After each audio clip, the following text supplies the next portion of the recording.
I'd now like to talk about the benefits and usages of Microsoft Teams. So, Microsoft Teams is the main collaboration tool we utilize in the Microsoft environment nowadays with our users, management, staff, employees, everybody, even admins can use Teams for communicating and collaborating ideas and with each other. And of course, again, in this day and age where many people are working from home or on the go, Teams is really going to help when it comes to allowing people to communicate easily with each other and post ideas, messages, also have private conversations, public conversations as well with their fellow employees. All right. So, Teams, this Microsoft had Skype, as you know, many years ago. They bought Skype. You probably know that. Then they created something called Skype for Business. Skype for Business was formerly called Link. And eventually, Microsoft decided to change things again and create what's called Teams. And Teams is very similar to another platform called Slack, but Microsoft has sort of created their own concept of that, of what Slack did for the industry as far as collaboration and all of that goes. One of the major benefits of Teams is that it has open APIs that allow developers to link it with various apps. That was something that Skype didn't do very well, that Teams is really built to do, which is to integrate with various web apps. So the great thing about it is new apps can come out and link in with Teams, and then from there, Teams can help utilize those apps for communicating. It also links with AI, artificial intelligence and machine learning capabilities now. You can have team bots that communicate with your users that use AI. This can be beneficial to the company. So there's a lot you can do here. So if we take a look, let's go to Microsoft365.com. Going to click Teams. That's going to bring me into the front end side of Teams. So this is like what your users would generally be using. They go into Teams and they can have teams that are available to them that they can use for communicating. Now, if you're doing any of this with me, you definitely will not see the same teams as I've got here. So do not worry about any of that. All right. Right now, this is just to introduce you a little bit to Teams and get a feel for how Teams works and all that fun stuff. All right. But ultimately, right here, I can have my various teams. Inside of Teams, you also have what are called channels. These various channels can be different conversations going on or messages that are happening. You can click right here to see if you've got any chats that are currently going on. I don't, as you can see.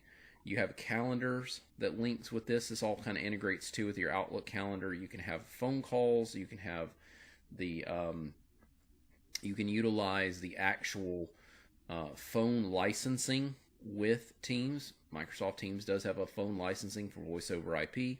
This is where files and all that. Files will link back with OneDrive. It also can integrate with SharePoint. You can have apps like Viva Insights, but you can go over here to apps and see what apps are available. And the apps can all integrate with Microsoft Teams as well. All right.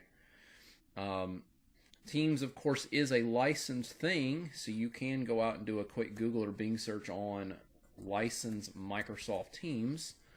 All right. You can see the pricing plans right here. So Microsoft Teams Essentials, you get all of these items here. Unlimited group messaging, up to 300 participants. Of course, keep in mind they're always changing the prices. So at the creation of this video, this is what the prices are, but it may look different on your side.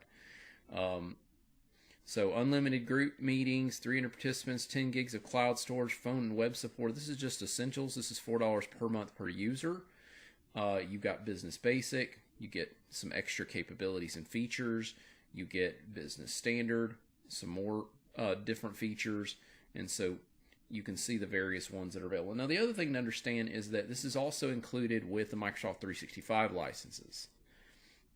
So if you go out and look at your Microsoft 365 license and Office 365 license, you'll see. So Office 365, Microsoft 365, we go out and look here. You can look at the plans that are available, and you can see that Teams is also going to be included with that as well. All right. So, there's Microsoft Teams. So you'll see that's also available with these licenses. So what a lot of companies are doing is going with this licensing strategy. All right.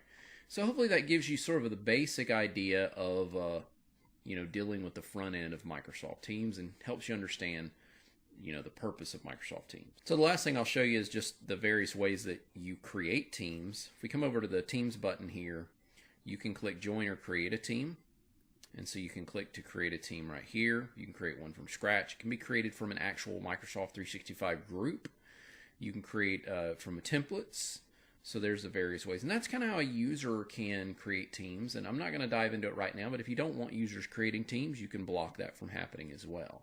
Now, from an admin standpoint, I want to show you that we do have the ability to control things behind the scenes as Teams admin. And that's going to be done over on portal.microsoft.com. If we click Show All, and we go to the Teams Admin Center. So we'll click that little button that'll bring us into the Teams Admin Center. And then from there, we have the ability to go through here and control what's going on in the Teams environment. And I'm not really diving into every bit of this in this video, obviously, but I can go right here, I can look at Teams, I can click Manage Teams, and if I wanted to create teams, this is where I can do that from an admin standpoint. Again, you are not going to probably have the same teams as me, and that does not even matter. If I click right here, all right, I can create a team, like we'll just create one called Marketing. All right, I can specify a team owner if I want, create a user named John Christopher, or make the owner John Christopher, that's me. Specify if I want to do sensitivity. I'm not going to dive into that right now. That gets into confidentiality and all that. I can make this a private team or a public team if I want. Obviously, if it's going to be like the marketing department, it's probably going to be a private team, right? So then I can apply that, and that's going to go ahead and create the team. All right. And then once the team gets created, you can also enable and disable certain features and capabilities for that team. So we'll go ahead and do that. We'll click on the marketing team. We'll go over here to settings and look at all these permissions. So if we wanted to enable or disable certain permissions, I'm not going to dive into what every one of these are right now. But let's say I wanted to disable certain things like let's see, how about guest permissions? Guests can add and edit channels. So if you have any guests, maybe I don't want them doing that, so I'll leave that off. How about fun settings, like Giphy or Jiffy, as some people call it? That allows people to put animated images and all of that stuff. So if I didn't want to allow that, I could just turn that off, and then I can hit apply, and then there we go. All right. And that is how we can manage the settings of a team. All right. And I'm not actually going to keep this team right now, so I'm just going to delete it. But I just wanted to show you the process of doing that. All right, well, hopefully that gives you a better understanding of Teams, the collaborations of all of it. Also, finally, the basics of creating a team, and then, of course, the admin side of managing team. This was not a deep dive into all this behind-the-scenes stuff. This was just giving you some understanding. That's really all I wanted you to know at this point.